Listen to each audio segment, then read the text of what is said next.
Have you ever wanted to try 3D sculpting but got discouraged by how expensive the softwares are?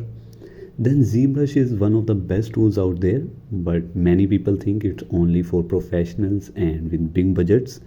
But the truth is, you can actually try ZBrush for free on your Windows 10 computer. In this quick guide, I'll show you exactly how you can do it without any confusions or complicated steps. So first open your browser and go to official Maxon website. Look for the ZBrush section and click on the option to start a free trial.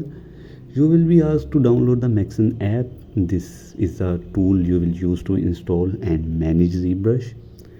Once the file is downloaded, run the installer and follow the simple steps to install the app on your computer.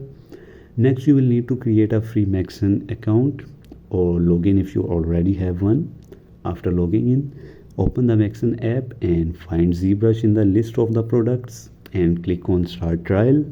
This app will automatically download and install ZBrush for you.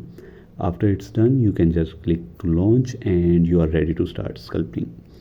And that's it. You now have full access to ZBrush for 14 days, completely free.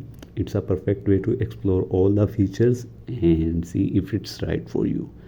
If this video helped you, feel free to subscribe for more easy tech guides and check out our other videos. Thanks for watching. See you in the next one.